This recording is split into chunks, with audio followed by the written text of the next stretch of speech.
میں نے ڈسپینسر سے پوچھا کہ اس نے ہیڈ کانسٹیبل اشرف خان کی پہلی پٹی کب کی تھی۔ ڈسپینسر میرے منہ کی طرف دیکھتا رہا، پھر اس نے کبیر ناتھ کی طرف دیکھا جیسے وہ صحیح جواب دینے سے ڈر رہا ہو۔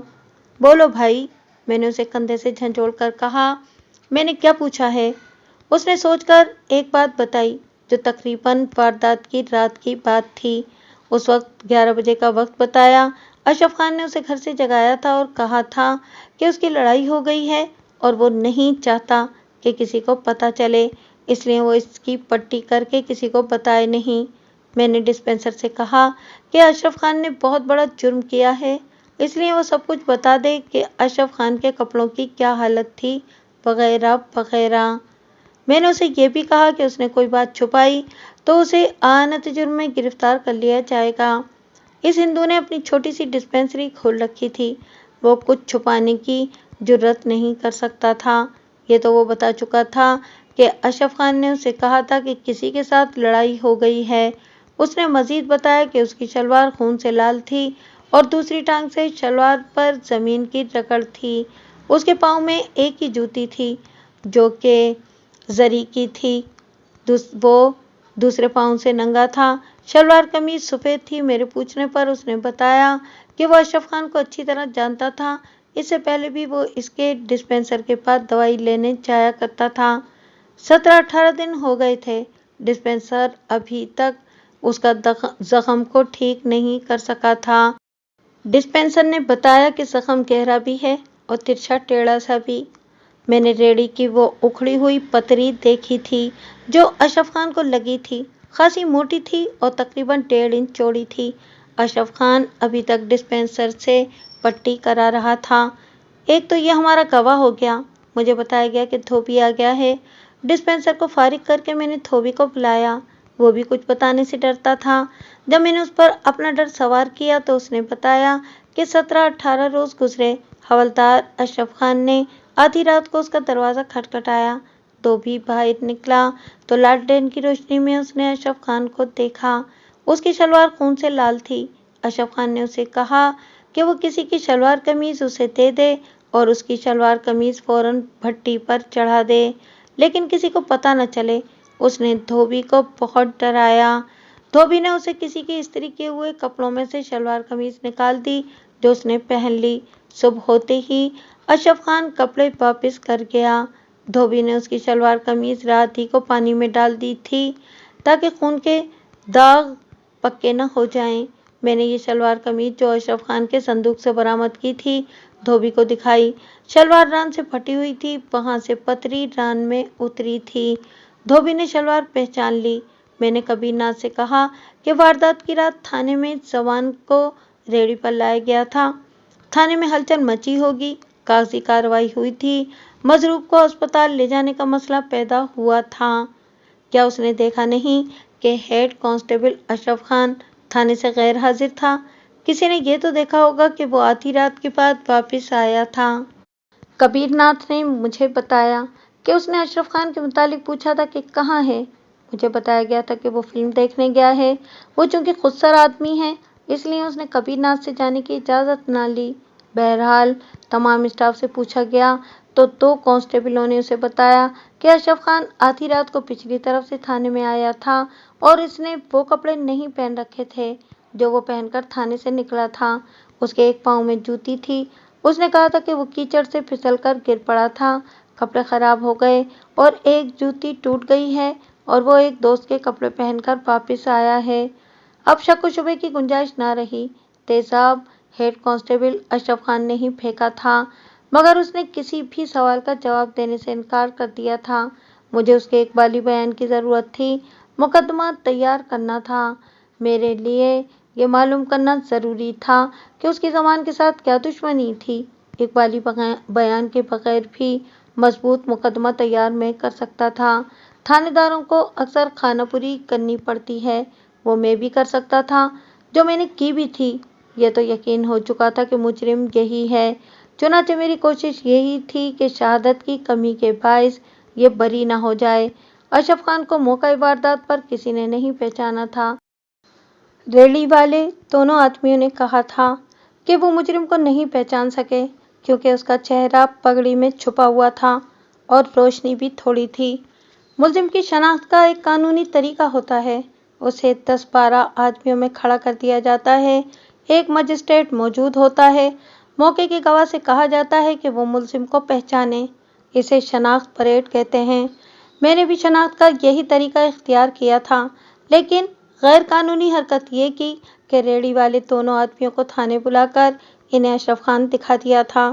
شناخت پریڈ میں انہوں نے اسے فوراً شناخت کر لیا تھا۔ میں نے انہیں یہ بھی کہا تھا کہ عدالت میں اپنے بیانوں میں یہ نہ کہیں کہ ملزم کا چہرہ پگڑی میں چھپا ہوا تھا۔ میں نے اشرف خان کو حوالات سے نکلوا کر اپنے سامنے بٹھا لیا۔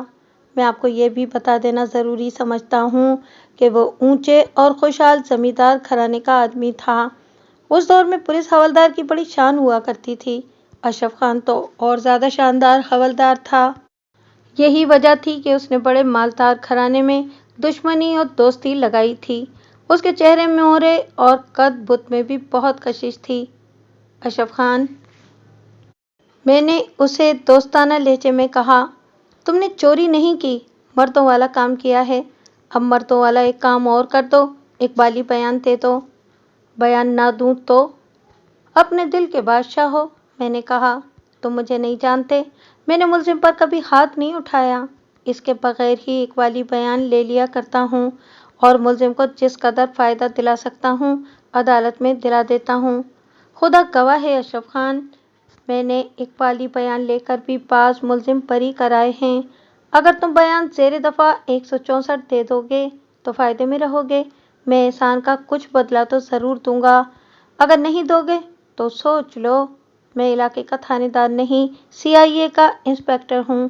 تمہیں اپنے ساتھ لے جاؤں گا اور وہاں گورے انسپکٹر ہیں۔ تم تو جانتے ہو کہ CIA کو درلی جتھا کہا کرتے ہیں۔ اور کیوں کہا کرتے ہیں؟ آپ مجھے ڈرانے کی کوشش نہ کریں، اس نے کہا، میں آپ کے خوف سے کوئی بات نہیں کروں گا۔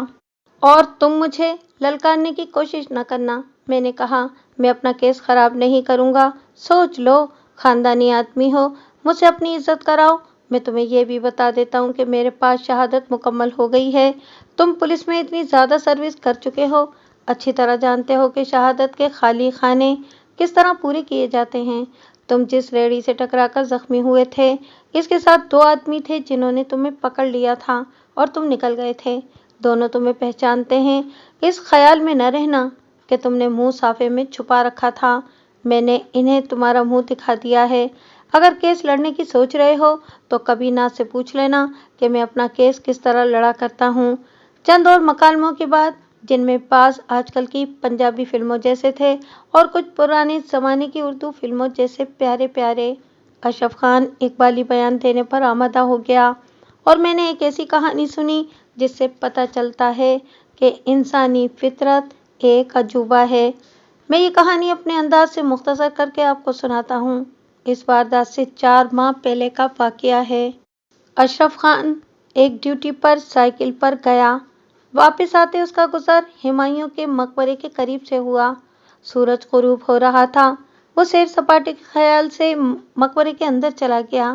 ہمایوں کا مقبرہ وسیع علاقے میں پھیلا ہوا ہے اور اس کے بے شمار کمرے ہیں۔ شام کا وقت تھا، اس لیے وہاں بہت کم لوگ تھے۔ اشرف خان ٹہلتے ٹہلتے اس طرف چلا گیا جدھر کم ہی لوگ جاتے ہیں۔ اس نے دور سے ایک مرد اور ایک عورت کو دیکھا جو انگریزی فلموں جیسے عشق و محبت میں مگن تھے۔ عورت کالے برقعے میں تھی۔ ایسی حرکات کا سرعام ارتکاب جرم ہے۔ اشرف خان ان کی طرف چلا گیا۔ وہ قانون کے احترام کی خاطر ادھر نہ گیا بلکہ ایک شکار کی خاطر گیا۔ وہاں درخت بھی تھے اور جھاڑ کی باڑ بھی تھی۔ ان سے گزرتے وہ جوڑا ان کی اوٹ میں چھپ گیا۔ اشرف خان جب اوٹ سے نکلا تو دیکھا کہ مرد تو غائب ہے اور عورت تیز تیز چلی جا رہی ہے۔ اشرف خان وردی میں تھا۔ اس نے عورت کو رک جانے کو کہا اور اس کے پیچھے بہت تیز چل پڑا۔ اسے وہ بازاری عورت سمجھا، وہ نہ رکی۔ اشرف خان نے دوڑ کر اسے پکڑ لیا۔ اس نے دیکھا کہ وہ تو نوجوان لڑکی ہے اور بہت خوبصورت چہرے اور لباس سے وہ کسی امیر گھرانے کی لگتی تھی۔ اشرف خان نے اس سے پوچھا کہ جو اس کے ساتھ تھا وہ کہاں ہے؟ لڑکی نے بتایا کہ چلا گیا ہے۔ لڑکی بڑی سخت گھبرائی۔ اشرف خان نے اسے کہا کہ اگر وہ اس کا خامد نہیں تھا تو دونوں جرم کر رہے تھے، اس لیے لڑکی کو تھانے چلنا پڑے گا۔ پولیس اس کے وارثوں کو اطلاع دے گی، وہ اسے ضمانت پر رہا کرائیں گے اور کیس عدالت میں جائے گا جہاں سے لڑکی کو سزا ملے گی۔ یہ بھی بتانا پڑے گا کہ اس کے ساتھ کون آدمی تھا، اگر نہیں بتائے گی تو اس کی الگ سزا ملے گی۔ لڑکی کا رنگ پیلا پڑ گیا۔ اشرف خان نے اس کے پاؤں تلے سے زمین نکالنے کے لیے یہ بھی کہا کہ اس پر غیر قانونی عصمت فروشی کے الزام میں مقدمہ چلے گا۔ لڑکی کو چکر آ گیا اور وہ گرنے لگی۔ اشرف خان نے اسے بازوؤں میں تھام لیا۔ وہ وردی میں تھا اور ہیڈ کانسٹیبل بھی تھا، اس لیے اسے کسی کا ڈر نہیں تھا۔ اس نے لڑکی کو بازوؤں پر اٹھایا اور ایک کمرے کے باہر لٹا دیا۔ شام ہو چکی تھی۔ ایک آدمی نظر آیا۔ اشرف خان نے اسے بلا کر کہا کہ کہیں سے ایک گلاس پانی لے آؤ۔ پانی آ گیا۔ لڑکی ہوش میں آ رہی تھی۔ اشرف خان نے اسے پانی پلایا اور کہا کہ ڈرو نہیں، میں مسلمان ہوں۔ کالا برقع نشانی تھی کہ لڑکی مسلمان ہے۔ پانی لانے والے کو اشرف خان نے بھگا دیا۔ لڑکی رونے لگی۔ اس نے اشرف خان کی منت سماجت کی کہ وہ اسے جانے دے۔ اشرف خان نے پہلے تو پولیس کا رعب جاری رکھا، پھر اس پر یہ ظاہر کرنے لگا کہ اسے اس پر رحم آ رہا ہے، لیکن وہ اپنی ڈیوٹی سے مجبور ہے۔ اس طرح اس نے لڑکی کو اتنا رام کر لیا کہ وہ اس کے اشاروں پر ناچنے کے لیے تیار ہو گئی۔ اس نے لڑکی سے پوچھا کہ اس کے ساتھ کون تھا۔ لڑکی نے دانت پیس کر کہا کہ وہ بزدل اور کمینہ آدمی ہے۔ وہ اپنے خامد کو دھوکہ دے کر اور اپنے ماں باپ سے جھوٹ بول کر کہ ایک سہیلی سے ملنے جا رہی ہے، اس آدمی سے ملنے یہاں آئی تھی، وہ اسے اکیلا چھوڑ کر بھاگ گیا ہے۔ اشرف خان کے اس وعدے پر کہ وہ اسے گھر چھوڑ آئے گا، لڑکی نے اسے اپنے متعلق سب کچھ بتا دیا۔ وہ زمان کی بیوی تھی۔ اس نے جب زمان کا نام و پتہ بتایا تو اشرف خان نے کہا کہ وہ تو زمان کو بہت اچھی طرح جانتا ہے اور یہ بھی جانتا ہے کہ اس کے تعلقات ایک ہندو لڑکی کے ساتھ ہیں اور وہ جوا بھی کھیلتا ہے۔ لڑکی نے اشرف خان کی ٹھوڑی تھام کر التجا کی کہ وہ زمان کو پتہ نہ چلنے دے۔ اشرف خان نے اس سے پوچھا کہ وہ زمان جیسے خوبصورت جوان کو پسند نہیں کرتی۔ لڑکی نے اسے بتایا کہ زمان اس کے ساتھ کیا سلوک کر رہا ہے، اسے طعنہ دیتا رہتا ہے کہ اس نے اسے خریدا ہے۔ میں آپ کو لڑکی کے ساتھ زمان کا جو سلوک سنا چکا ہوں وہ لڑکی نے اشرف خان کو سنا دیا اور کہا کہ اس کے دل میں زمان کے لیے صرف نفرت ہے۔ یہ جو اس کے ساتھ تھا اس کی برادری کا ایک شادی شدہ جوان سال آدمی تھا۔ لڑکی نے زمان سے انتقام لینے کی خاطر اس آدمی کے ساتھ دوستی کر لی تھی۔ اس آدمی نے اس سے وعدہ کیا تھا کہ وہ زمان سے طلاق لے لے تو وہ اپنی بیوی کو طلاق دے کر اس کے ساتھ شادی کر لے گا۔ یہاں میں اپنی رائے ایک بار پھر دے دوں، یہ پورا خاندان دولت کی فراوانی اور انگریزوں کی چاپلوسی کی وجہ سے اوچھا تھا۔ ذہنی طور پر یہ لوگ پست تھے۔ دولت انسان کی شخصیت اور کردار کو بہتر نہیں بنا سکتی، اس کی نشوونما اور بہتری کو روک دیتی ہے۔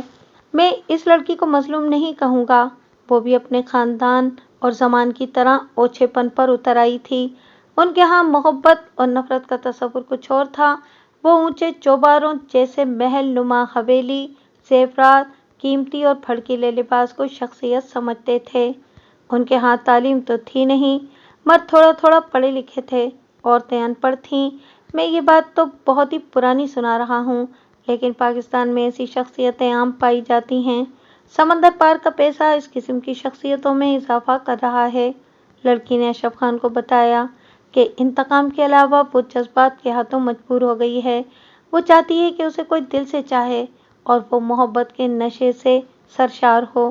اشرف خان نے اسے کہا کہ اس نے محبت کے لیے ایسا آدمی تلاش کیا ہے جو آگ اور سمندر میں کود جانے کی بجائے ایک پولیس حوالدار کو دیکھ کر بھاگ گیا ہے۔ کیا اب بھی وہ اسے چاہے گی؟ لڑکی نے نفرت سے کہا کہ اس پر وہ 100 لعنت بھیجے گی۔ اشرف خان نے اسے بتایا کہ اسے وہ صرف حوالدار نہ سمجھے، وہ امیر کبیر زمیندار کا بیٹا اور بہت بڑی جائیداد کا وارث ہے۔ اشرف خان جوان بھی تھا اور خوبصورت بھی۔ اس نے لڑکی سے محبت کا اظہار کیا اور کہا کہ وہ اسے بتائے گا کہ مرد ہوتے کیسے ہیں۔ اس کے ساتھ ہی اس نے لڑکی سے کہا کہ ایک عورت کے ذریعے وہ اسے پیغام بھیجا کرے گا اور وہ آ جایا کرے۔ اگر اس نے ٹال مٹول کی تو وہ زمان کو اور اس کے ماں باپ کو بتا دے گا کہ اس نے لڑکی کو کہاں پکڑا تھا اور وہ انہیں کچھ غلط باتیں بھی بتائے گا۔ اس زمانے میں بلیک میل کا لفظ عام نہیں تھا۔ اشرف نے یہ لفظ جانے بغیر لڑکی کو بلیک میل کرنا شروع کر دیا۔ وہ اسے ٹانگے پر بٹھا کر اس کے گھر کو لے چلا خود سائیکل پر تھا۔ وہ لڑکی کے گھر سے کچھ دور رک گیا۔ اس نے لڑکی کو اگلی ملاقات کا دن، وقت اور جگہ بتا دی تھی۔ لڑکی آ گئی۔ وہ اشرف خان کو پہچان نہ سکی۔ وہ اب وردی میں نہیں بلکہ اس وقت کے بڑے اچھے کپڑوں میں تھا۔ لڑکی اس سے ڈری ہوئی تھی، لیکن اشرف خان استاد کھلاڑی تھا۔ اس نے لڑکی کے دل میں ڈر کی جگہ محبت پیدا کر لی۔ اس ملاقات کے بعد 7-8 دن کے وقفے سے ان کی ملاقاتیں ہوتی رہیں۔ لڑکی اشرف خان کو بتاتی رہتی تھی کہ اس کے ساتھ زمان کا سلوک بد سے بدتر ہوتا جا رہا ہے۔ زمان نے اسے جلانے کے لیے یہ بھی کہنا شروع کر دیا تھا کہ ایک ہندو لڑکی کے ساتھ اس کی دوستی ہے اور وہ اس پر مرتی ہے۔ زمان کی بیوی نے اپنی ماں کو جو باتیں نہیں بتائی تھیں وہ اشرف خان کو بتاتی رہی۔ مثلاً زمان اور بیوی کے تعلقات اس قدر کشیدہ ہو گئے تھے کہ وہ برائے نام رہ گئے تھے۔ زمان اس سے نفرت کا کھلم کھلا اظہار کرتا تھا۔ وہ جوں نفرت کا اظہار کرتا تھا، لڑکی اتنی ہی اشرف خان کے نزدیک ہوتی جا رہی تھی۔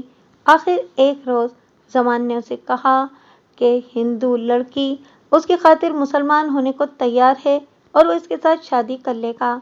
زمان نے بیوی سے کہا کہ وہ اسے طلاق نہیں دے گا بلکہ سوکن کو گھر میں لا کر اس کے ساتھ رکھے گا۔ لڑکی کو زمان کی یہ بات بہت بری لگتی تھی کہ وہ اپنے مردانہ حسن کا اٹھتے بیٹھتے ذکر کرتا اور بیوی کو اپنے مقابلے میں بدصورت کہتا تھا۔ اس کی بیوی کے سینے میں نفرت اور طعنوں کا جو غبار بھرتا جا رہا تھا وہ انتقام کی آگ کی صورت اختیار کرنے لگا۔ اگر وہ اکیلی ہوتی تو خودکشی کر لیتی یا روتی کڑتی رہتی۔ اسے اشرف خان مل گیا تھا۔ وہ اس کے دل میں زمان کے خلاف نفرت کو بڑھاتا رہا اور اسے انتقام کے طریقے بتاتا رہا۔ ایک شام لڑکی نے اشرف خان کو اس عورت کی وساطت سے بلایا جو اشرف خان نے مقرر کر رکھی تھی۔ یہ ملاقات شاہی قلعے میں ہوئی۔ لڑکی بہت روئی اور کہنے لگی کہ وہ زمان سے اس قدر تنگ آ گئی ہے کہ زہر کھا کر مر جائے گی، مگر وہ زمان سے ایسا انتقام لینا چاہتی ہے کہ وہ زندہ رہے اور ساری عمر یاد رکھے۔ اسے زمان نے اپنی اور ہندو لڑکی کی فوٹو دکھائی تھی۔ دونوں بڑی ہی بیہودہ پوزیشن میں تھے۔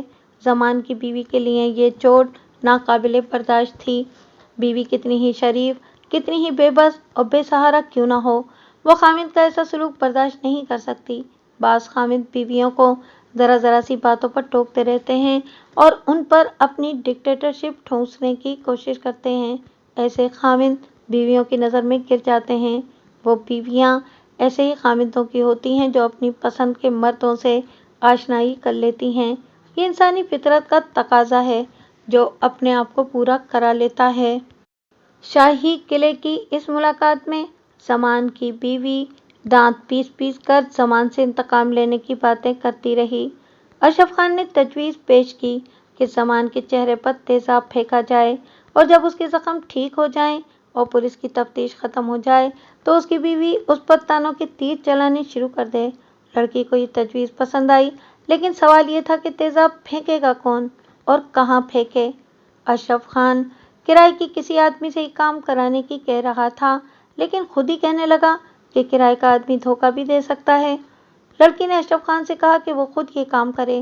اس نے اشرف خان کو یاد دلایا کہ اس نے لڑکی سے کہا تھا کہ وہ محبت کے لیے ایسا مرد تلاش کرے جو آگ اور سمندر میں کود جائے۔ لڑکی نے اشرف خان کی مردانگی کو ایسے انداز میں للکارا کہ وہ زمان کے منہ پر تیزاب پھینکنے کو تیار ہو گیا۔ لڑکی نے اسے کہا کہ وہ اس کے انتقام کی آگ سرد کر دے تو وہ زمان سے طلاق لے کر اس کے پاس آ جائے گی۔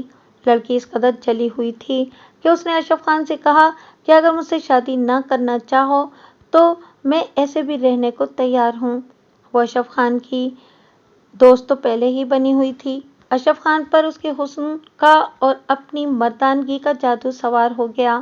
اس نے لڑکی سے کہا کہ اب وہ زمان پر انتقامی وار کر کے اس سے ملے گا، ورنہ اسے اپنی شکل نہیں دکھائے گا۔ زمان کے ساتھ اس کے مراسم تھے۔ وہ جواریوں کے خفیہ اڈے سے بھی واقف تھا اور سکھ جو اڈا چلا رہا تھا وہاں سے کمیشن وصول کرتا تھا۔ ایک روز اسے پتہ چل گیا کہ آج رات جوئے کی بازی لگے گی۔ وہ زمان سے یہ معلوم کرنے کے لیے ملا کہ وہ کھیلنے آئے گا یا نہیں۔